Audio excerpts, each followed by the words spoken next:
Next question हमें दिया गया the effect of lanthanide contraction in the lanthanide series of element by large means, यानी कि lanthanide contraction का इफेक्ट लार्ज मीन्स पर क्या अपन को देखने मिलता है।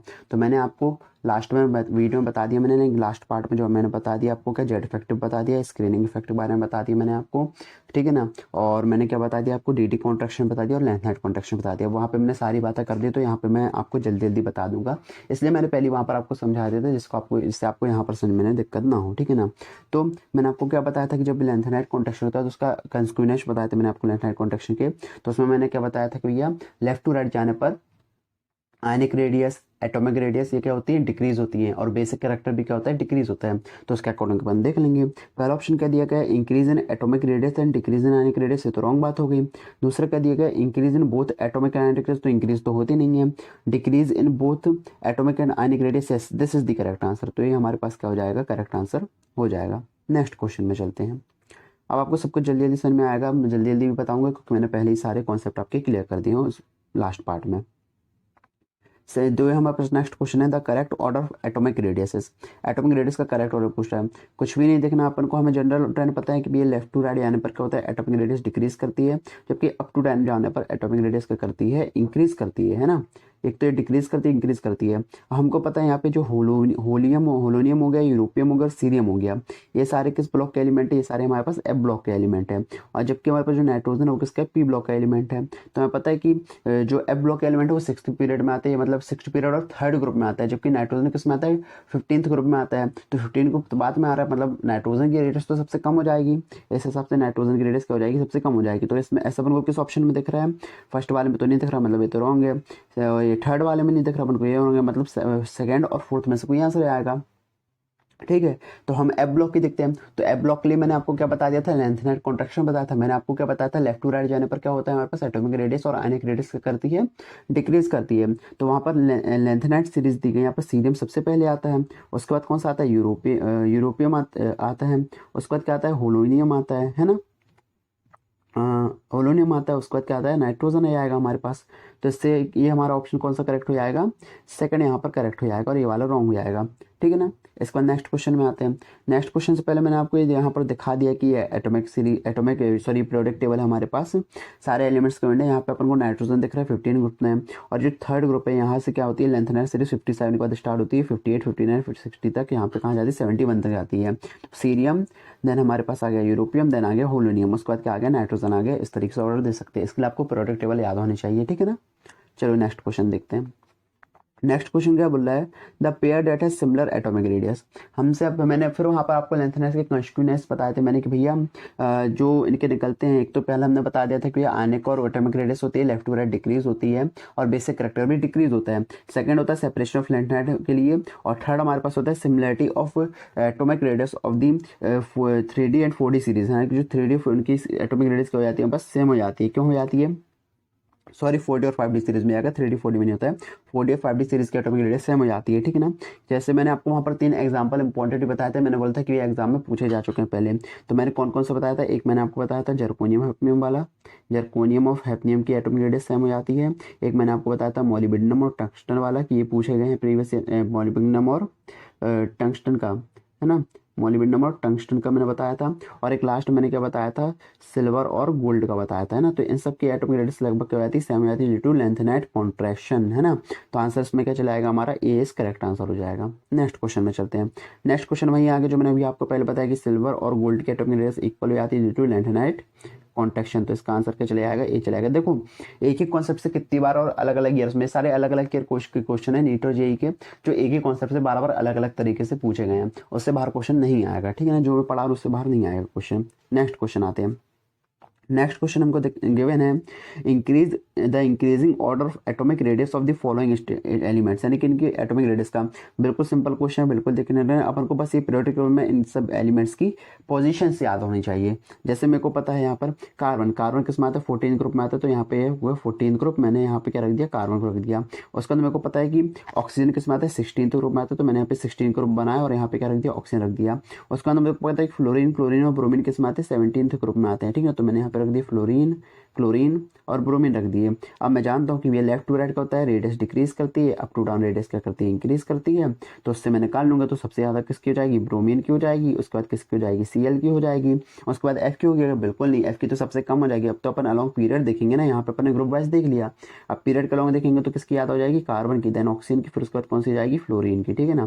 तो इस ऑर्डर के अकॉर्डिंग हमारा ऑप्शन क्या हो जाएगा, ब्रोमीन, ब्रोमीन मतलब ई सबसे ज़्यादा हो जाएगा, तो ई हम सब में दिए क्या ज़्यादा, उसके बाद Cl मतलब किसमें, डी, ई के बाद डी जाना चाहिए, मतलब लास्ट के दो ऑप्शन तो कट गए, ई और डी, ई के बाद ई और डी, उसके बाद क्या आना चाहिए हमारे पास, कार्बन, कार्बन क्या है, EDA, मतलब यानी कि सेकंड इसका करेक्ट आंसर ये रॉन्ग हो गया, ठीक है ना।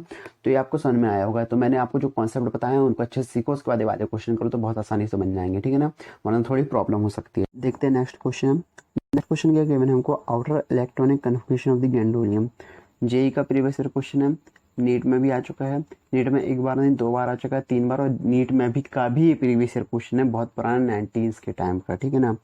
तो बहुत इंपॉर्टेंट क्वेश्चन है, अच्छे से याद रखना। गैंडोलियम का इलेक्ट्रॉनिक कन्फिगरेशन क्या होता है, तो आपको पता होना चाहिए गैंडोलियम का जो इलेक्ट्रॉनिक कन्फिगरेशन होता है वो होता है 4f7 5d1 और 6s2। एक गैंडोलियम हो गया, एक सीरियम हो गया और एक ल्यूटियम, ये आपको अच्छे से याद होने चाहिए, ठीक है ना, क्योंकि इन्हीं में एक्सेप्शन टाइप का रहता है ब्लॉक में। मैं आपको याद करवा दूंगा, आप कमेंट सेक्शन में बता देना मेरे को, ठीक है ना। तो आंसर क्या हो जाएगा इसका, सी हो जाएगा। नेक्स्ट क्वेश्चन में आते हैं। ओके, नेक्स्ट क्वेश्चन हमें दिया गया है, the element with Z equal to 120 not ये डिस्कवर्ड, अभी डिस्कवर्ड नहीं किया गया, विल बी NN, क्या होगा।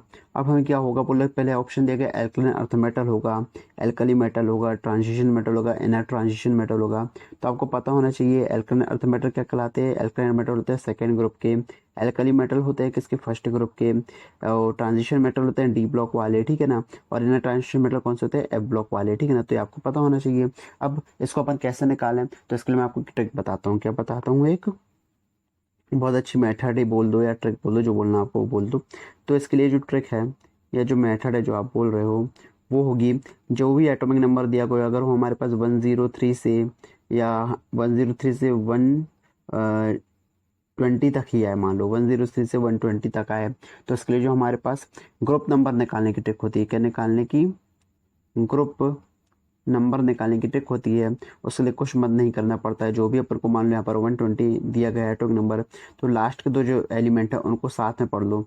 अब इनको आप 20 नहीं पढ़ोगे, यहाँ पर इसको आप क्या पढ़ोगे, 02 पढ़ोगे, क्या पढ़ोगे, 02 पढ़ोगे। तो ये किस ग्रुप का आएगा, सेकेंड ग्रुप में आएगा, सेकेंड ग्रुप में आएगा मतलब एल्कलाइन अर्थ मेटल होगा। तो इसका करेक्ट आंसर क्या हो जाएगा, ये हमारे पास करेक्ट आंसर हो जाएगा।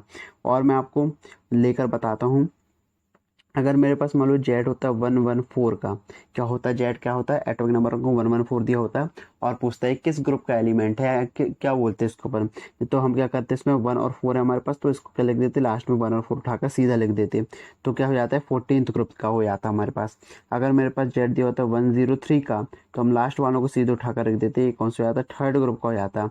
अगर मेरे पास जेड को दिया होता है 116 का, तो मैं लास्ट के 16 को उठाकर लिख देता, कितना हो जाता है 16 ग्रुप का एलिमेंट हो जाता है। तो आई थिंक अब आपको ट्रिक समझ में आ गई होगी। तो हम चलते हैं नेक्स्ट क्वेश्चन में। ओके, नेक्स्ट क्वेश्चन हमें दिया गया the highest possible oxygen states of the uranium and plutonium. Uranium plutonium fact based question है, आपको ये पता होना चाहिए कि एफ ब्लॉक में जो यूरेनियम होता है और प्लूटोनियम होता है, उनकी मैक्सिमम होती है ऑक्सीडेशन, वो आपको याद होनी चाहिए। तो याद रखना, यहाँ पर यूरेनियम की +6 होती है, प्लूटोनियम की +7 होती है, तो यहाँ पर डी इसका करेक्ट आंसर हो जाएगा। फैक्ट बेस्ड क्वेश्चन है, आप याद रख सकते हो। अगर आपको याद नहीं होता तो आपको छोड़ना पड़ता है एग्जाम में, सीधी सी बात है। याद रखना, कभी भी एग्जाम में अगर क्वेश्चन ना बने तो उसको छोड़ना ज़्यादा सही होता है एज कम्पेयर टू कि हम उसको सही टिक करें और हमारा नेगेटिव हो गया तो -1 हो जाता है, उससे अच्छा आप उस क्वेश्चन को छोड़ दो, ठीक है ना। तो ये फैक्ट बेस्ड क्वेश्चन है, आपको पता होना चाहिए यूरेनियम +6 होता है, प्लूटोनियम की +7, ठीक है ना। तो इसका करेक्ट आंसर होगा डी। क्वेश्चन पर आते हैं हम, हमें गिवन है कि the ionic radius of O2 F Na+ और Mg+2 आर इन ऑर्डर, मतलब इनकी आयनिक रेडियस का ऑर्डर बता दो। पहली बात तो इसको टिक लगा लो, ये बहुत ही ज़्यादा इंपॉर्टेंट क्वेश्चन है। क्या है, बहुत ही ज़्यादा इंपॉर्टेंट क्वेश्चन है, ये नीट और जेईई दोनों में बार बार रिपीट होता रहता है, ठीक है ना। तो इसको करने का तरीका देखते हैं। अच्छा, हमको गिवन है कि O2 F Mg+2 और Na+ गिवन है हमको। तो अब अपन क्या करेंगे, इसमें सबसे पहले नंबर ऑफ इलेक्ट्रॉन निकाल लोगे और नंबर ऑफ प्रोटॉन निकाल लोगे, ठीक है ना। इन सभी एलिमेंट्स में number of electron, number of proton निकाल लोगे। इसमें कितने इलेक्ट्रॉन्स हैं हमारे पास, 10 दिख रहे हैं, क्योंकि इसका एटॉमिक नंबर कितना होता है, 8 होता है, इसका 9 होता है, इसका कितना होता है 12 होता है, उसका कितना होता है 11 होता है ना। इस पे 10 है, तो नंबर ऑफ प्रोटॉन कितने हैं, 8 है, इस पे भी 10 इलेक्ट्रॉन्स आएंगे, नंबर ऑफ प्रोटॉन के 9 हो जाएंगे। इसमें भी इलेक्ट्रॉन्स 10 आएंगे, नंबर ऑफ प्रोटॉन 12 हो जाएंगे। इसमें कितने हो जाएंगे, 10 हो जाएंगे, और ये कितना हो जाएगा, 11। हम देख रहे हैं कि अच्छा, अब इससे हमें क्या समझ में आता है, ये सारे आइसो इलेक्ट्रॉन है, इलेक्ट्रॉन तो सभी में सेम है, तो हम डिफरेंस किससे पैदा हो रहा है, इसमें प्रोटॉन से पैदा हो रहा है। मतलब प्रोटॉन जितने ज़्यादा होंगे, प्रोटॉन जिसमें जितने ज़्यादा होंगे उसमें न्यूक्लियस पर पॉजिटिव चार्ज भी उतना ज़्यादा होगा, और जब पॉजिटिव चार्ज जितना ज़्यादा होगा तो पॉजिटिव चार्ज ज़्यादा होने से न्यूक्लियस आउटर मोस्ट इलेक्ट्रॉन को ज़्यादा अपनी तरफ क्या करेगा, अट्रैक्ट करेगा। जैसे साइज का हो जाएगा, जैसे रेडियस का हो जाएगी, डिक्रीज हो जाएगी। तो हमें क्या पता चला, जिस पर प्रोटॉन ज़्यादा उसकी रेडियस उतनी कम हो जाएगी। जैसे यहाँ पर Mg+2 है, Mg+2 में सबसे ज़्यादा प्रोटॉन है, तो Mg+2 का साइज क्या हो जाएगा, सबसे कम हो जाएगा। उसके बाद हमें दिख रहा है Na+ में नेक्स्ट प्रोटॉन ज़्यादा। उसके बाद किस में दिख रहा है, हमारे पास F- में दिख रहा है ना। उसके बाद किस में दिख रहा है, O2- में दिख रहा है। तो हमारे पास ये इसका क्या हो जाएगा, आयनिक रेडियस का ऑर्डर हो जाएगा, ठीक है ना। तो ये आपको याद रखना है। इसके बाद मैं आपको एक मेथड बताऊंगा और ट्रिक बताऊंगा, उससे आपको ये सब निकालने की भी जरूरत नहीं पड़ेगी किस में कितने प्रोटॉन है। बस आपको ये देखना पड़ेगा कि वो स्पीशीज आइसो इलेक्ट्रॉनिक है या नहीं। अगर वो स्पीशीज आइसो इलेक्ट्रॉनिक नहीं होंगी तो वो ट्रिक फॉलो नहीं होगा, आपको ऐसे ही मेथड से करना पड़ेगा। कभी कभी क्या होता है कि इन्हीं क्वेश्चंस में वो Z/E रेशो पूछ लेता है। क्या पूछ लेता है, जेड। वैसे हमारे पास मान लो एग्जाम के लिए आपसे O2- और F- में पूछा कि मेरे को Z/E रेशो बता दो, तो बहुत सिंपल है, Z/E, जेड मतलब एटॉमिक नंबर, E मतलब नंबर ऑफ इलेक्ट्रॉन। इसका एटॉमिक नंबर कितना है, 8। नंबर ऑफ इलेक्ट्रॉन कितने हो गए, 10। इसका एटॉमिक नंबर क्या है, 9। नंबर ऑफ इलेक्ट्रॉन कितने हो गए, 10। तो इसका कितना आ गया, 0.8 आ गया। इसका कितना आ गया, 0.9 हो गया। तो Z/E रेशियो किसके लिए ज़्यादा आया, F- के लिए ज़्यादा आया हमारे पास, ठीक है ना।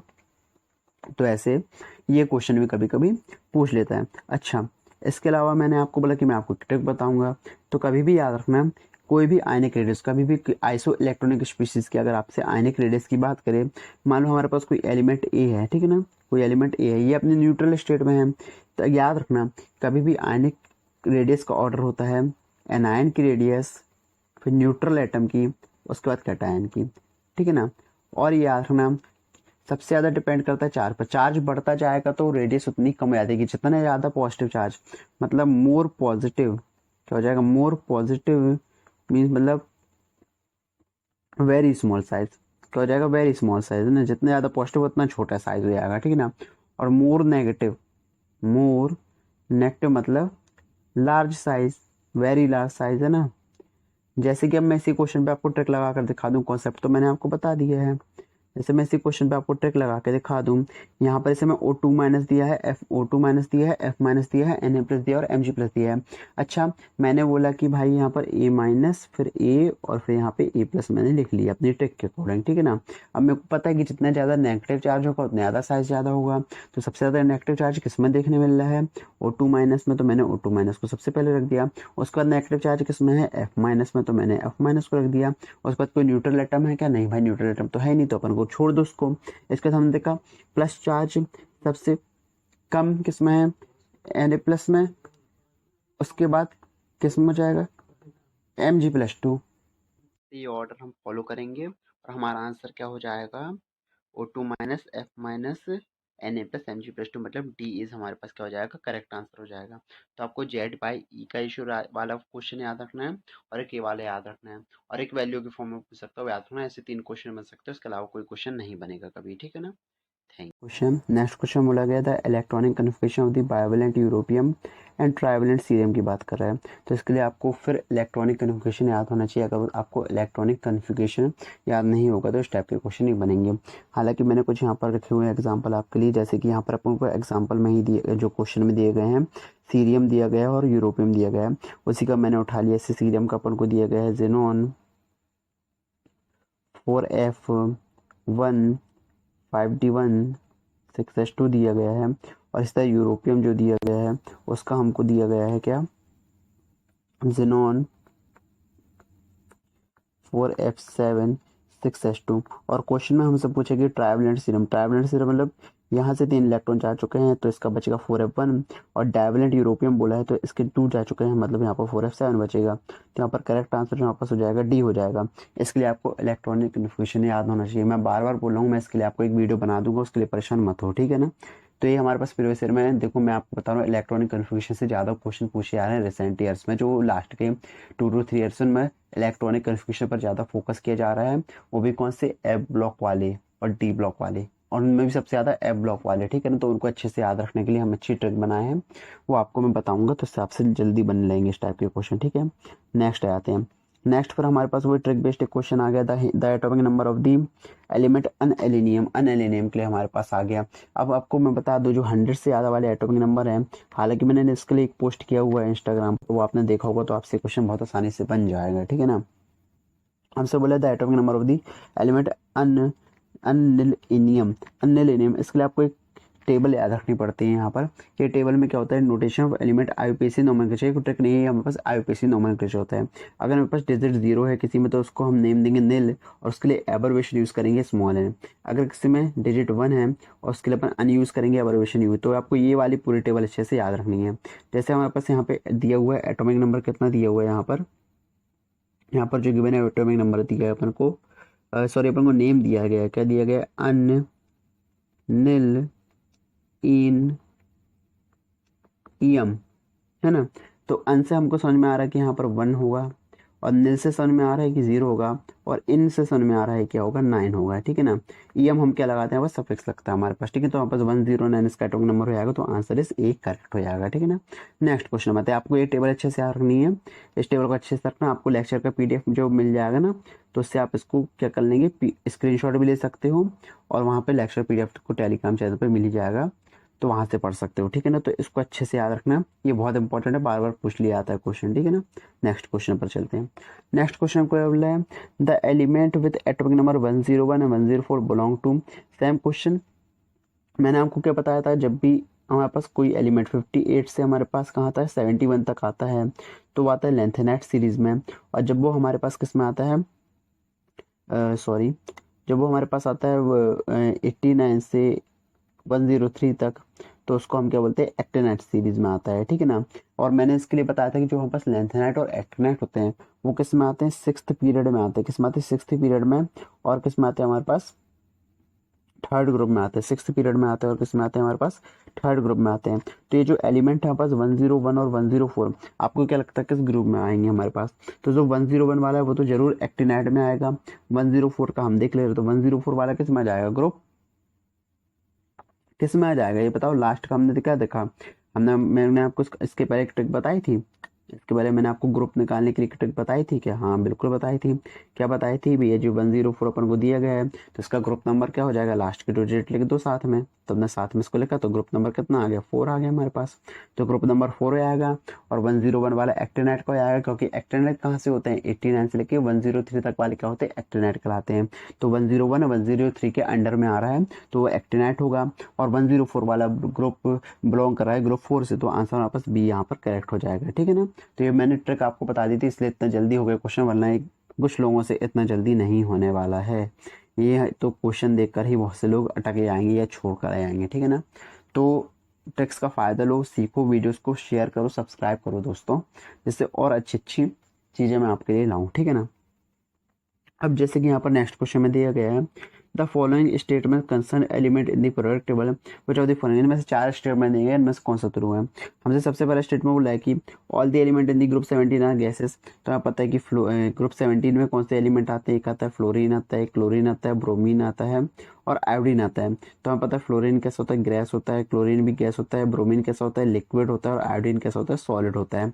तो हमसे क्या बोला, all the element in the group 17 are gases, तो ये बिल्कुल रॉन्ग बात हो जाएगी हमारे पास, ऐसा बिल्कुल भी नहीं होता है, क्योंकि हमारे पास ब्रोमीन लिक्विड होता है, आयोडीन गैस होता है, गैसेस एलिमेंट 2 बस होते हैं। अच्छा, सेकंड ऑप्शन क्या बोल रहे हैं, सेकंड ऑप्शन हमसे बोल रहे हैं कि the group 13 element are all metals. Group 13 की बात करें, ग्रुप 13 में कौन सा आता है, बोरॉन, एल्यूमिनियम, गैलियम, इंडियम और थैलियम आते हैं हमारे पास, ठीक है ना। तो ये सब तो हमारे पास नॉन मेटलॉइड होते हैं, तो हमारे पास मेटलॉइड होते हैं, ठीक है ना। ये सब हमारे पास मेटलॉइड होता है, एल्यूमिनियम, गैलियम, ये हमारे पास क्या होता है, इंडियम, थैलियम, थैलियम यहाँ पर मेटल होता है, ठीक है ना। तो ये मेटल होता है, तो हमारे पास हमसे group 13 all elements are metal, तो बिल्कुल रॉन्ग बात हो जाएगी। तो ये स्टेटमेंट से आपको अभी ऐसे ही पेपर में फास्ट करना है क्वेश्चन, इतनी बात आपको पता होनी चाहिए, प्रोडिक्टेबल याद होगी, तो बहुत जल्दी क्वेश्चन आपसे बनेंगे। तो ये वाले भी वापस रॉन्ग हो गया स्टेटमेंट। थर्ड क्या बोल रहा है, element of group 16 have lower ionisation enthalpy as compare to the group 15। जैसे मैं बात करूँ ग्रुप 15, जैसे मेरे पास नाइट्रोजन फैमिली होगी और मैं ऑक्सीजन की बात करूँ, ठीक है ना, तो हमसे क्या बोला है, element of the group 16, group 16 का हमारे पास ऑक्सीजन हो गया, have lower ionisation enthalpy values compare to दोस्त ऑफ द ग्रुप 15। तो हमारे पास बिल्कुल सही बात है। मैंने आपको बताया था ना, इसका आउटरमोस्ट लास्ट में 2p3 होता है, यहाँ पे 2p4 होता है ना। मैंने आपको याद दिला दे रहा हूँ, यहाँ पे क्या है, हाफ फिल्ड है, तो इसमें ज़्यादा आयनेशन एनर्जी लगेगी एज कम्पेयर टू दिस। तो ये हमारे पास बिल्कुल क्या हो गई, हमारे पास सही बात हो गई, ठीक है ना। और जैसे हमसे बोला कि for group 15 elements the stability of the plus oxidation state increase down, तो ये बिल्कुल गलत बात है, ठीक है ना, ये रॉन्ग बात है। तो यहाँ पे थर्ड हमारा सही आंसर हो जाएगा, ठीक है ना। नेक्स्ट क्वेश्चन, नेक्स्ट क्वेश्चन में आते हैं, हमसे क्या बोल रहा है, in comparison to boron beryllium has, ठीक है ना। हमसे एक बोरॉन की बात कर रहा है और बेरिलियम के बीच में कंपैरिजन करवा रहा है, ठीक है ना। हमसे बोला कि lesser nuclear charge and greater first ionisation enthalpy. तो मैंने आपको वो सेकंड पीरियड और थर्ड पीरियड के लिए मैंने फर्स्ट आयनेशन एनर्जी का ऑर्डर पढ़ा था, तो हमें उसमें पता था कि बेरिलियम की ज़्यादा आ रही थी। सबसे पहले हमें ये दिमाग में आ जाना चाहिए। अब हम पहले ऑप्शन पढ़ लेते हैं। हमने देखा कि यहाँ पर lesser nuclear charge and greater first ionisation as compare to boron beryllium has greater first ionisation energy. पहला ये हमारे पास ऑप्शन में मैच कर रहा है, तो हम देख लेते हैं।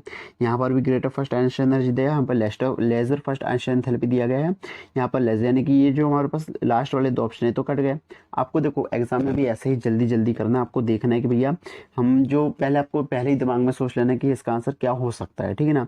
तो हमें पता चलेगा कि दो ऑप्शन कट गया, अब या तो फर्स्ट सेकंड हो गया, तो हमारे पास 50-50% चांस तो बच गया ना।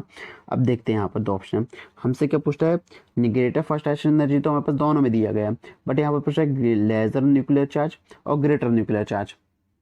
हम न्यूक्लियर चार्ज की बात कर लें तो हमें पता है यहाँ पर लिथियम होता है, यहाँ पर बेरिलियम होता है, यहाँ पर बोरॉन होता है। और हमें पता है कि लेफ्ट टू राइट यहाँ पर न्यूक्लियर चार्ज क्या होता है, इंक्रीज होता है, न्यूक्लियर चार्ज का होता है इंक्रीज होता है, और जेट इफेक्टिव भी क्या होता है, इंक्रीज होता है हमारे पास, ठीक ना। तो न्यूक्लियर चार्ज किस में ज़्यादा होगा, बोरॉन में ज़्यादा होगा। तो यहाँ से क्या समझ में आ रहा है हमको कि बोरॉन में न्यूक्लियर चार्ज ज़्यादा होगा। तो as compare to boron beryllium की फर्स्ट आयनेशन एनर्जी तो ज़्यादा होगी, बट न्यूक्लियर चार्ज क्या होगा, कम होगा, ठीक है ना। तो lesser nuclear charge and first greater first ionisation enthalpy, तो हमारे पास ए जो इसका ऑप्शन है, ए जो इसका ऑप्शन है वो क्या हो जाएगा, हमारे पास करेक्ट आंसर आ जाएगा। ऐसे आपको एग्जाम में सोचना है खुद से, ठीक है ना। तो अब नेक्स्ट क्वेश्चन में आते हैं। अच्छा, नेक्स्ट क्वेश्चन हमसे बोल रहा है कि the element X Y Z are in third period of the periodic table, यानी कि हमारे पास थर्ड पीरियड में बोल रहे हैं। थर्ड पीरियड से आपको याद है क्या कुछ, हाँ भाई देखो थर्ड पीरियड में बोल रहे हैं, यानी कि लिथियम वाला सेकंड पीरियड था, सोडियम वाला थर्ड पीरियड था, ठीक है ना। हाँ ठीक है। The oxide of X Y Z respectively are basic amphoteric और एसिडिक। हमें एक ऑक्साइड दिया गया एलिमेंट एक्स का, वाई का, जेड का। ये हमसे बोल रहा है कि ये वाला बेसिक है, वाई वाला हमारे पास बोल रहा है कि एम्फोटेरिक है हमारे पास, और जेड वाला कैसे दिया गया अपन को, एसिडिक दिया गया। कैसे दिया गया, एसिडिक दिया गया है, ठीक है ना। तो हमसे बोला correct order of the atomic number. अगर मैं आपको एक बात बता दूं, अगर मैं एक बात बता दूं कि यहाँ पर आप देख रहे होगे हमारे पास ये थर्ड पीरियड है। थर्ड पीरियड कौन सा है, ये वाला है ना। ये अपन को थर्ड पीरियड दिया गया है। हमसे यहाँ पर बेसिक नेचर पूछ रहा है। मैं आपको बता दूं जो ऑक्साइड्स का बेसिक नेचर होता है थर्ड पीरियड में, वो लेफ्ट टू राइट जाने पर क्या होता है, डिक्रीज करता है। क्या करता है, अगर मैं यहाँ से यहाँ पर जाऊँ इसमें तो डिक्रीज करेगा बेसिक करेक्टर, बिल्कुल याद रखना। क्या करेगा, डिक्रीज करेगा, ठीक है। तो यार मैं हमेशा भी इसका मैं जनरल ऑर्डर भी आपको बताऊंगा, पहले इतना याद रखूँ कि भैया लेफ्ट टू राइट जाने पर बेसिक ऑर्डर डिक्रीज करता है, ठीक है ना। तो सबसे ज़्यादा बेसिक Na का हो जाएगा। उसके बाद मतलब हम देख रहे हैं यहाँ पे जैसे जैसे एटॉमिक नंबर बढ़ता जा रहा है, बेसिक नेचर क्या होता जा रहा है हमारे पास, कम होता जा रहा है, ठीक है ना। तो अगर मैं बात कर लूँ इस तरफ जो को हम क्या समझेंगे कि भाई कि राइट साइड में कौन से आ रहे हैं, एसिडिक वाले आ रहे हैं, लेफ्ट साइड में कौन से आ रहे हैं हमारे पास, बेसिक वाले आ रहे हैं, उनके बीच में जो आ रहे हैं वो कौन से आ रहे हैं हमारे पास, एम्फोटेरिक वाले आ रहे हैं। तो हम ऑप्शन के अकॉर्डिंग देखते हैं यहाँ पर, जैसे यहाँ पे एक्स हमें दिया गया है, बेसिक दिया गया है। अब एक्स बेसिक है, अब एक्स बेसिक है मतलब किस तरफ आ रहा होगा हमारे पास, लेफ्ट साइड में आ रहा होगा, मतलब इसका एटॉमिक नंबर क्या होगा, कम होगा, ठीक है ना। उसके बाद हमसे क्या बोला है, जेड। जेड कैसा बोला है, एसिडिक बोल रहा है। अब एक्स जो हमसे जेड एसिडिक बोल रहा है, मतलब ये किस तरफ आ रहा होगा हमारे पास, लेफ्ट साइड में आ रहा होगा, मतलब इसका एटॉमिक नंबर क्या होगा, ज़्यादा होगा। और वाई क्या है, एम्फोटेरिक, तो ये बीच में आएगा हमेशा। तो इस ऑर्डर के अकॉर्डिंग हमारे पास क्या ऑर्डर होना चाहिए, एक्स वाई जेड का ऑर्डर क्या होना चाहिए, ये होना चाहिए। एटॉमिक नंबर जेड का सबसे ज़्यादा होगा तो आंसर क्या चला जाएगा, डी चला जाएगा। अच्छा, इसके बाद एक क्वेश्चन और देखते हैं। जैसे कि मैं आपको डी ब्लॉक के लिए बता दूं, मैं आपको कुछ बातें बताने वाला हूँ, ठीक है ना। अच्छे से उन चीज़ों को याद रखना। जैसे फर्स्ट पॉइंट मैं आपको बता रहा हूँ, कोई भी ऑक्साइड जो है हमारे पास, जो भी ऑक्साइड है वो +1 एसिटिक स्टेट में, डी ब्लॉक बात करूँ, +1 से +1 हो गया, +2 हो गया हमारे पास, और +3 हो गया, ठीक है ना। इन सब ऑक्सीडेशन स्टेट में डी ब्लॉक एलिमेंट के लिए कैसे होते हैं हमारे पास, बेसिक होते हैं। कैसे होते हैं, बेसिक ऑक्साइड होते हैं, ठीक है ना। लेकिन अगर उनमें +4 ऑक्सीडेशन स्टेट आ जाए तो वो कैसे आते हैं हमारे पास, एम्फोटेरिक हो जाते हैं। और फिर +4 से जितनी भी ज़्यादा ऑक्सीडेशन स्टेज आ जाएगी वो कैसे हो जाएंगे, एसिडिक हो जाएंगे। तो हम ऑक्सीडेशन स्टेट देखकर भी बता सकते हैं कि कौन सा ऑक्साइड एसिडिक है, कौन सा बेसिक है। अगर मैं एग्जांपल की बात कर लूँ, मेरे पास मान लो है CuO, क्या है हमारे पास, CuO है हमारे पास। और एक मेरे पास एग्जाम्पल कौन सा हो गया, एक मैं अच्छा एग्जांपल मान लूँ एसिटिक, जैसे मेरे पास हो गया CrV2 सी, एक सेकेंड, अच्छा एग्जांपल मैं आपको लेकर बताता हूँ। जैसे मेरे पास हो गया एक KMnO4 हो गया, मान लो एक हो गया KMnO4 हो गया, और एक CO हो गया, ठीक है ना। अब मैं इसमें क्या देख रहा हूँ, -2, इस पे कौन सा आ रहा है, +2 चार्ज आ रहा है, इसमें कौन सा आता है, +7 ऑक्सीडेशन आती है। अब ये क्या है, +4 से आता है, मतलब ये कैसा ऑक्साइड होगा, एसिडिक वाला होगा। ये कैसा होगा, एसिडिक वाला होगा। और ये कैसा हो जाएगा, +1 +2 3 वाले कैसे होते हैं, बेसिक होते हैं।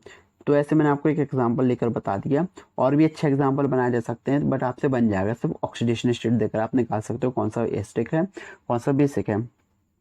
अच्छा, इसके अलावा यहाँ पर जो जो आपको टेबल दी गई है, ये जो आपको टेबल दी गई है, ठीक है ना, इसमें यहाँ पर ये बताया जा रहा है कि कौन से मेटल एम्फोटेरिक है। जैसे हमारे पास यहाँ पे बेरिलियम, एल्यूमिनियम, जर्मेनियम, एंटीमनी, ठीक है ना, ये सारे कैसे होते हैं, आर्सेनिक, ये सब हमारे पास कैसे होते हैं, एम्फोटेरिक होते हैं, ठीक है ना।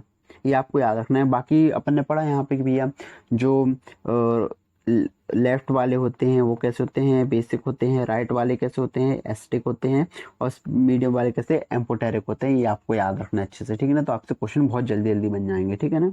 चलो अब नेक्स्ट क्वेश्चन पे चलते हैं। नेक्स्ट क्वेश्चन हमसे क्या बोला है, acidic, basic and amphoteric oxide बता दो। अब इनमें क्या देखोगे, इनमें डी ब्लॉक वाली मेथड मत लगाना, ठीक है ना। इनमें आपको ये याद होना चाहिए, ठीक है ना। जैसे मैं बता दूं आपको कि जनरली जो मेटल्स होते हैं, जो मेटल्स होते हैं उनके जो ऑक्साइड होते हैं वो कैसे होते हैं हमारे पास, बेसिक होते हैं। जनरली मेटल्स के ऑक्साइड कैसे होते हैं हमारे पास, बेसिक होते हैं। जबकि जो नॉन मेटल्स होते हैं उनके ऑक्साइड कैसे होते हैं, एसिडिक होते हैं। अगर मैं बात करूँ, जैसे यहाँ पर तुमको क्लोरीन दिया है Cl2O, तो यहाँ पर क्लोरीन क्या है, हमारे पास नॉन मेटल है। जो नॉन मेटल होगा वो कैसा ऑक्साइड देगा हमारे पास, एसिडिक ऑक्साइड देगा। तो एसिडिक ऑक्साइड कौन सा हो जाएगा, Cl2O का। अगर आपसे एसिडिक पूछ रहा है तो Cl2O का हो जाएगा। और N2O3 का भी हो सकता है, ये नॉन मेटल है क्योंकि, तो Cl2O का भी हो सकता है, N2O3 का भी हो सकता है। मैग्नीशियम मेटल हो गया, सोडियम मेटल हो गया, ये कट गया हमारे पास, ये तो ऑप्शन कट गया। यहाँ पे Cl2 हो जाएगा, N2O3 वाला आएगा। सेकंड हमसे बोल रहा है कि भैया बेसिक ऑक्साइड मेटल्स को होते हैं, तो हमारे पास यहाँ पे कैल्शियम, एल्कलाइन अर्थ मेटल बोलते हैं ना अपन उसको, तो कैल्शियम क्या हो जाएगा, CuO। तो यहाँ पर बेसिक होगा, बिल्कुल सही बात है। उसके बाद फास्फोरस P4O10 हमारे पास कैसा हो जाएगा, P4O10 की बात आ गई। अब देखो यहाँ पर दो ऑप्शन है, देखो लिथियम भी तो हमारे पास मेटल होगा ना, एल्कली मेटल्स बोलते हैं उनको अपन, है ना। तो यहाँ पर दो ऑप्शन आ गए हमारे पास, कट गया। अब हमने लास्ट ऑप्शन देखना, हमने देखा P4O10 है, तो P4O10 भी एसिडिक होता है बेटा, ठीक है ना। P4O10 भी एसिडिक होता है। लेकिन जो Al2O3 मैंने अभी आपको दिखाया था, ये देखो पीछे, यहाँ पर Al2O3 कैसा होता है, एम्फोटेरिक होता है। ये देख रहा ना अपन को, ये एम्फोटेरिक होता है, ठीक है ना। तो आंसर क्या हो जाएगा, बी हो जाएगा, फर्स्ट ऑप्शन रॉन्ग हो जाएगा। यहाँ पर इस ऑप्शन पर जैसे मैं मिस्टेक करने वाला था, वैसी मिस्टेक आप कभी मत करना। ये इसलिए मिस्टेक्स कराती हैं बेटा कि हमें दो ऑप्शन मिले, हमने फट्टे से आंसर मार दिया, नहीं ऐसा नहीं होता है। आपको पूरे ऑप्शन देखना चाहिए, हर एक ऑप्शन में जितने भी आपको ऑप्शन दे उसको अच्छे से पढ़ना चाहिए क्वेश्चन को, ठीक है ना। सिली मिस्टेक से बचो बचो, सिली मिस्टेक बहुत बुरी चीज़ होती है, ठीक है ना। देखते हैं नेक्स्ट क्वेश्चन वाला है, in general the property magnitudes only की बात कर रहा है, that show an opposite trend in comparison to the other properties across the period. हमें बोला कि हमें ऐसे 4 प्रॉपर्टी दे दी गई हैं। ये इलेक्ट्रॉन गेन एंथैल्पी दे दी गया है, इलेक्ट्रोनेगेटिविटी दे दी गई है, आयनिशन एंथैल्पी दे दी गई है, और एटॉमिक रेडियस दी गई है। हमसे बोला इनमें से 3 जो हैं वो सेम प्रॉपर्टी शो करती हैं पीरियड्स और ग्रुप दोनों के अलॉन्ग, ठीक है ना। लेकिन बाकी जो फोर्थ वाली होती है, सॉरी पीरियड के कौन बस पूछ रहा है हमसे, पीरियड के अलॉन्ग बस पूछ रहा है, ठीक है ना। तो हमसे बोले जो पीरियड के अलॉन्ग क्या करती है, तीनों हमारे पास सेम प्रॉपर्टी शो करती हैं, बट इनमें जो फोर्थ वाली है वो डिफरेंट प्रॉपर्टी शो करती है। अब जैसे कि मैं देख रहा हूँ यहाँ पर, जो इलेक्ट्रॉन गेन एंथैल्पी, हमको पता है कि इलेक्ट्रॉन एंथैल्पी हो गई, इलेक्ट्रॉन गेन एंथैल्पी हो गई, एक होगी इलेक्ट्रॉन नेगेटिविटी हो गई, और क्या होगी यहाँ पास, आयनेशन एनर्जी। हम क्या करते हैं किसी भी पीरियड में लेफ्ट टू राइट आते हैं तो क्या करती है इंक्रीज करती हैं, ठीक है ना, क्या करती है इंक्रीज करती हैं। जबकि जो एटॉमिक रेडियस है लेफ्ट टू राइट जाने पर क्या करेगी डिक्रीज करेगी, क्योंकि इफेक्टिव न्यूक्लियर चार्ज क्या करते आते हैं इंक्रीज करते आता है। इसलिए यहाँ पर करेक्ट आंसर ही हो जाएगा, क्योंकि हमसे यहाँ पर क्या पूछा था अपोजिट ट्रेंड, तो अपोजिट ट्रेंड कौन शो कर रहे हैं एटॉमिक रेडियस, ठीक है ना। तो क्वेश्चन को अच्छे से पढ़ना यहाँ पर इंपॉर्टेंट है, ठीक है ना, वरना आप आइनेशन भी लगा लेते अगर ग्रुप को भी कंसीडर कर लेते तो, ठीक है ना। चलो नेक्स्ट हम सुने the correct order of catenation is, catenation, तो कैटिनेशन दो बात पर डिपेंड करता है, सबसे पहले सबसे इंपॉर्टेंट डिपेंड करता है किस पर, बॉन्ड डिसोसिएशन एनर्जी पर। किसी भी एलिमेंट की अगर बॉन्ड डिसोसिएशन एनर्जी ज़्यादा है मतलब वो अच्छी कैटिनेशन प्रॉपर्टी शो कर रहा है। और यहाँ पर जो बॉन्ड डिसोसिएशन एनर्जी का ऑर्डर है कार्बन की फैमिली में वो होता है कार्बन, सिलिकॉन, जर्मेनियम और टिन। जैसा यहाँ पर लिखा हुआ है the order of the catenation property amongst the 14th group element is based on the bond enthalpy values of the identical atoms of the same element. The decreasing order of catenation क्या हो जाएगा, carbon फिर silicon फिर germanium tin का approx equal हो जाता है, ठीक है ना। मैक्सिमम यानी कि तो आपको सिर्फ इतना याद रखना है, मेन कॉन्सेप्ट ये है कि बॉन्ड डिसोसिएशन एनर्जी की जो वैल्यू होती है वो डायरेक्टली प्रोपोर्शनल होती है किसके, कैटिनेशन पावर के, किसके डायरेक्टली प्रोपोर्शनल होती है, कैटिनेशन पावर के प्रोपोर्शनल होती है, ठीक है ना, ये आपको याद रखना है। तो इसका करेक्ट आंसर क्या हो जाएगा हमारे पास सी। नेक्स्ट क्वेश्चन देखते हैं। नेक्स्ट क्वेश्चन इलेक्ट्रॉन एफिनिटी से रिलेटेड दिख रहा है हमको। When the first electron enthalpy of oxygen is -141 kilojoule पर मोल इट्स सेकंड इलेक्ट्रॉन, तो मैंने आपको पहले ही बता दिया था कि एक एक्स एटम है उसमें मैं एक इलेक्ट्रॉन ऐड करवाता हूँ। फर्स्ट क्वेश्चन में मैंने आपको बताया था यहाँ पे एक्स माइनस बनता है तो इसकी इलेक्ट्रॉन एफिनिटी आती है नेगेटिव, क्योंकि एनर्जी रिलीज होती है ना। लेकिन जब मैं इसी एक्स माइनस में क्या करवाता हूँ एक इलेक्ट्रॉन ऐड करवाता हूँ, इनमें रिपल्शन के कारण अपन को एनर्जी देनी पड़ती है इलेक्ट्रॉन ऐड करवाने के लिए, तो यहाँ पर x-2 बनता है। और जो इलेक्ट्रॉन एफिनिटी आती है वो कैसी आती है हमारे पास, पॉजिटिव आती है। कैसी आती है, पॉजिटिव आती है। तो हमारे पास second electron negativity, third electron negative, fourth electron में आपसे बोला था हमेशा कैसी होती है, पॉजिटिव वैल्यू होती है। तो हमारे पास यहाँ पर डायरेक्ट ऑप्शन कर चला जाएगा, हमसे सेकंड पूछा तो सेकंड चले जाएगा अब पॉजिटिव वैल्यू, तो डी इसका करेक्ट ऑप्शन हो जाएगा। कुछ अपन को देखने की जरूरत ही नहीं है। चलो नेक्स्ट देखते हैं। नेक्स्ट क्वेश्चन बड़ा इंपॉर्टेंट है, हमसे बोल रहा है the electronegativity of the aluminium is similar to, हमसे बोला है इलेक्ट्रोनेगेटिविटी जो एल्यूमिनियम की किसके सिमिलर हो जाएगी, तो इसके लिए आपको याद रखना है किसका आंसर, बेरिलियम के। आखिर ऐसा क्यों हो रहा है, यहाँ पर हम कॉन्सेप्ट आता है डायगोनल रिलेशनशिप का। डायगोनल रिलेशनशिप में क्या होता है हमारे पास जो सेकेंड और थर्ड पीरियड के एलिमेंट जो फर्स्ट एलिमेंट होते हैं वो क्या करते हैं डायगोनली सेम प्रॉपर्टी शो करने लगते हैं, जैसे लिथियम मैग्नीशियम के साथ, बेरिलियम एल्यूमिनियम के साथ, बोरॉन सिलिकॉन के साथ, जो फिजिकल प्रॉपर्टीज और केमिकल प्रॉपर्टीज में सेम होती हैं। इसका रीजन क्या होता है, सिमिलर एटॉमिक साइज और आयनिक साइज। और अच्छे से हम बता दें तो similar charge upon size ratio देख लें, अगर हम similar charge upon size ratio जो होता है, आयनिक पोटेंशियल, इनका जो आयनिक पोटेंशियल होता है क्या होता है, आयनिक पोटेंशियल जो होता है यानी कि चार्ज अपॉन साइज रेशो क्या होता है, सेम होता है, charge upon size ratio same होता है। और सिमिलर इलेक्ट्रोनेगेटिविटी भी होती है और सिमिलर पोलराइजिंग पावर भी इनमें आ जाती है इसके कारण, ठीक है ना। तो ये हमारे पास रीज़न होते हैं डायगोनल रिलेशनशिप के, और इसी कारण बेरिलियम की इलेक्ट्रोनेगेटिविटी किसके इक्वल हो जाती है हमारे पास, एल्यूमिनियम के। तो इसका आंसर क्या चला जाएगा हमारे पास, बेरिलियम चला जाएगा। नेक्स्ट क्वेश्चन देखते हैं। नेक्स्ट क्वेश्चन बोला है within each pair of element fluorine, chlorine, sulfur, selenium, lithium, sodium respectively the element that release more energy upon an electron gain। Electron enthalpy की बात कर रहे हैं, हमें पता है याद रखना जितनी अच्छी इलेक्ट्रॉन एफिनिटी होगी किसी एलिमेंट की वो उतनी ज़्यादा नेगेटिव वैल्यू शो करेगा। जैसे हमें फ्लोरीन और क्लोरीन की बात करें तो हमें पता है कि क्लोरीन की ज़्यादा होती है, तो क्लोरीन की सबसे ज़्यादा मोर नेगेटिव होगी फर्स्ट वाले केस में, ठीक है ना।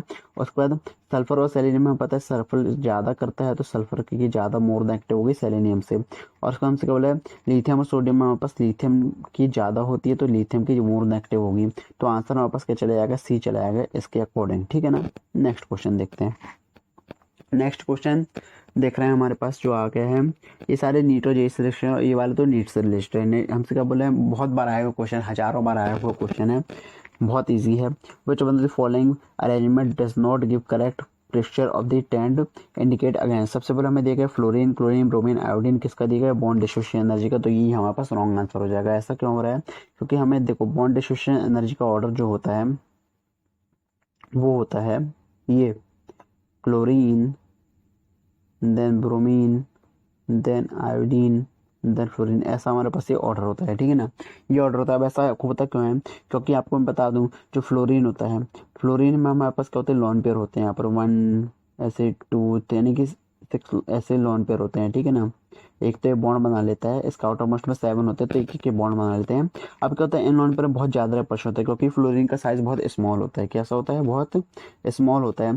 तो इनमें क्या होता है, बहुत रिपल्शन होता है लोन पेयर में रिपल्शन के कारण इसकी बॉन्ड लेंथ बहुत ज़्यादा बढ़ जाती है। बॉन्ड लेंथ बहुत ज़्यादा बढ़ जाने से बॉन्ड डिस्ट्रीब्यूशन एनर्जी का हो जाएगी, बहुत कम हो जाएगी। उसका जब हम यहाँ पे थर्ड पीरियड में आते हैं तो क्लोरीन को देखते हैं। क्लोरीन का size as compare to the fluorine कैसा होता है, लार्ज होता है। तो क्लोरीन के लार्ज तक रिपल्शन कम होता है, तो बॉन्ड डिस्ट्रीब्यूशन एनर्जी उसकी ज़्यादा हो जाती है। बट अगर नेक्स्ट हम एलिमेंट्स की बात करें तो वहाँ पर साइज भी बहुत बढ़ जाता है एलिमेंट्स का, तो लोन पेयर रिपल्शन तक कंपेयर नहीं होता है। तो ब्रोमीन, सॉरी यहाँ पे ऑर्डर मैंने कुछ और लिख दिया है यहाँ पर, chlorine, chlorine, bromine, chlorine, fluorine, then bromine, और फिर क्या आएगा, आयोडीन, ऐसा ऑर्डर आएगा, ठीक है ना। तो ठीक है ना, तो आपको याद रखना है। तो यहाँ पर यही रॉन्ग था, बाकी तो सारे सही है। इलेक्ट्रोनेगेटिविटी यहाँ पता है फ्लोरीन की ज़्यादा होती है। ऑक्सीडाइजिंग पावर भी फ्लोरीन, क्लोरीन, ब्रोमीन का यही ऑर्डर होता है। फ्लोरीन, क्लोरीन, इलेक्ट्रॉन एंथैल्पी का ऑर्डर ये भी हमारे पास यहाँ पर एक रॉन्ग है हमारे पास, क्योंकि क्लोरीन क्या है पता है, यहाँ पर हो सकता है यहाँ पर बोनस क्वेश्चन आया हो प्रीवियस ईयर में, क्योंकि यहाँ पर डी ऑप्शन भी रॉन्ग है और फर्स्ट ऑप्शन भी रॉन्ग है, ठीक है ना। चलो हम नेक्स्ट देखते हैं। नेक्स्ट हमसे बोला है, among the elements calcium, magnesium, phosphorus, chlorine, the order of increasing atomic radius. Simple सा क्वेश्चन है हमारे पास, कुछ नहीं है। ये हमारे पास पता है कैल्शियम किस में आता है, सेकंड ग्रुप में आता है, हमने रख लिया। उसके बाद हमने बेरिलियम, मैग्नीशियम, कैल्शियम, मतलब मैग्नीशियम के नीचे आता है कैल्शियम, है ना, तो हम इसको मैग्नीशियम के नीचे रख लेते हैं। तो ये हो गया मैग्नीशियम, ये हो गया कैल्शियम। हमसे क्या बोला, फास्फोरस बोला, तो फास्फोरस यहाँ पर आ गया। क्लोरीन कहाँ पर आ गया, उसके बाजू में आ गया। हमसे क्या बोला, order of increasing atomic radius, तो पता है कैल्शियम की सबसे ज़्यादा होगी, उसके बाद मैग्नीशियम की हो जाएगी, उसके बाद फास्फोरस की, उसके बाद क्लोरीन की। सबसे कम किसकी हो जाएगी, हमारे पास क्लोरीन की हो जाएगी। क्यों हो जाएगी, क्योंकि सबसे लास्ट में पता है लेफ्ट टू राइट डिक्रीज करती है atomic radius, up to down increase करती है। तो कैल्शियम की सबसे ज़्यादा हो जाएगी, क्लोरीन की सबसे कम हो जाएगी। नेक्स्ट क्वेश्चन में जाते हैं। नेक्स्ट क्वेश्चन हमसे बोला है, what is the value of the electron gain enthalpy of Na+ if ionisation energy of the Na is 5.1। तो इलेक्ट्रॉन की एंथैल्पी हमेशा कैसे होती है, नेगेटिव वैल्यू होती है। तो इसका आंसर क्या चलेगा, सीधे 5.1 चलेगा, कुछ सोचने की जरूरत नहीं है। उसके अंदर से कल which of the following arrangement, which of the following arrangement represent the correct order of least negative to the most negative electron enthalpy. कितना बकवास क्वेश्चन है, फिर बार बार वहीं पूछा जा रहा है, ठीक है ना। ये सारे नीट के क्वेश्चन आए थे, ठीक है ना। तो हमसे क्या बोला है, following represent correct of the least negative to most negative, सबसे ज़्यादा इलेक्ट्रॉन एफिनिटी। कभी भी रखना, अगर यहाँ पर 16 और 17 ग्रुप में हमसे इलेक्ट्रॉन एफिनिटी का ऑर्डर पूछा गया हो, तो ऑलवेज क्या बोलेगा, ऑलवेज 17 की ज़्यादा होगी 16 वाले से, है ना। ऑलवेज 17 की ज़्यादा होगी, क्योंकि हमें पता है लेफ्ट टू राइट इंक्रीज करती है इलेक्ट्रॉन एंथैल्पी भी, ठीक है ना। तो यहाँ पर फ्लोरीन की सबसे ज़्यादा हो जाएगी, तो ये वाला ऑप्शन तो कट गया, हमारे पास 3 ऑप्शन बचे हैं। और हमसे बोला फ्लोरीन, फ्लोरीन के बाद कौन सा जाएगा, हमारे पास ऑक्सीजन जाएगा। क्या जाएगा, ऑक्सीजन। ऑक्सीजन के बाद हमारे पास क्या जाएगा, फ्लोरीन हो गया, उसके बाद ऑक्सीजन हो गया, उसके बाद हमारे पास क्या हो जाएगा, कार्बन, देन एल्यूमिनियम, फिर कैल्शियम, है ना। तो हमारे पास जो करेक्ट आंसर हो जाएगा, हमारे पास फ्लोरीन दिया गया, देन कैल्शियम में तो रॉन्ग हो जाएगा। फ्लोरीन के बाद हमारे पास कार्बन मिल जाएगा, तो ये फोर्थ हमारे पास जो हो जाएगा, क्या हो जाएगा, करेक्ट आंसर हो जाएगा। ऐसे आपको देखना है। नेक्स्ट अब हमारे पास सारे क्वेश्चन यहाँ पर क्या हो गए, कंप्लीट हो गया। तो मैंने आपको नीट और जेईई के जितने भी प्रीवियस ईयर के इंपॉर्टेंट क्वेश्चन थे, वो सारे के सारे क्या करवा दिए, मैंने कंप्लीट करवा दिए, ठीक है ना।